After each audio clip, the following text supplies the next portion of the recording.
much. Let's get the thoughts now of Jonathan Isaby, editor of Brexit Central, who spent the last week covering the Irish border issue in fantastic and informative detail. Good morning, Jonathan. Good morning, Paul. Now, what does Arlene Foster mean by a zero-sum approach to this problem? Well, I think Arlene Foster is someone who very much is obviously pushing the government to ensure that there is no hard border at the Irish border. She said that, but indeed Theresa May said that as well. The government have been clear throughout this process. They don't want to return to the bad old days of security and watchtowers and infrastructure at that border. And so, frankly, the ball is in the court of the Irish government in all of this. They're the ones who are suggesting that they might veto giving the green light to trade talks if there is not sufficient progress having been made on this issue.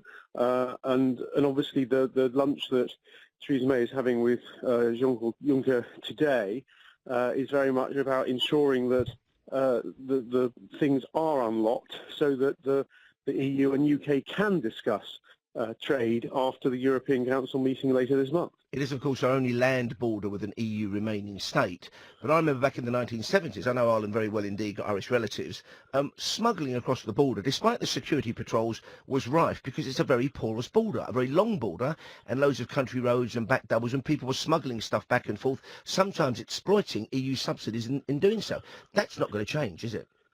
Well, you say that the fact was when you had, people in uniform at border posts. Yeah, but short of putting up the Irish version of the Berlin Wall, you can't police that border effectively.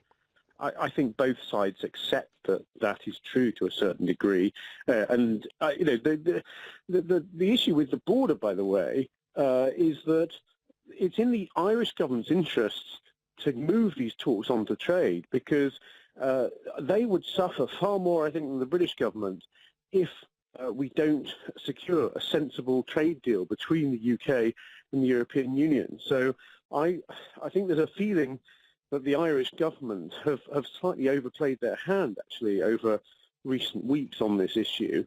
And it was being suggested yesterday by the Irish Foreign Minister. He thought it was 50-50 as to whether a deal would be done on this.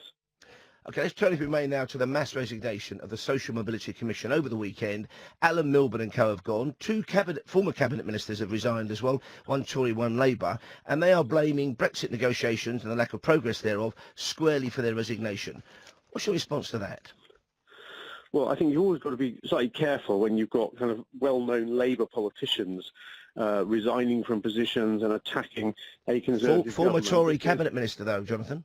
I know there's a Tory cabinet minister as well, but I get a sense that they may have been told they weren't going to be reappointed to those positions, and they were kind of jumping before they were pushed.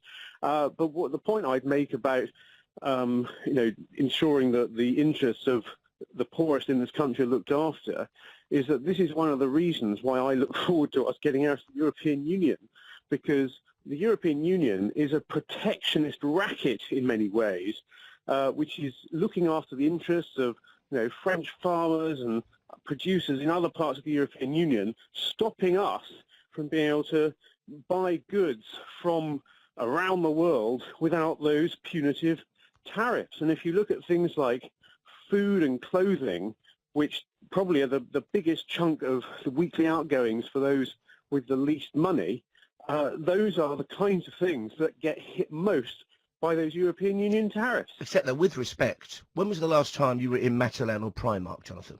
Clothing there is incredibly affordable, far more affordable than I was as a child, and we were really struggling on a budget. I live very close to Matalan and have been in there recently. And you can't tell me they're being punished by exorbitant EU trade tariffs because they're cheap as chips. Look, I haven't done a price comparison. Well, maybe you should. But certainly, if you look at certainly on the food front, the way in which the European Union is set up in order to protect the interests of continental farmers rather than help consumers, the price of food absolutely should go down once we've left the European Union. Jonathan, I appreciate your time this morning. Always enjoyed breaking a lance with you, so come back and talk to us again soon, very soon indeed. Jonathan Isaby there from Brexit Central talking to me, Paul Ross.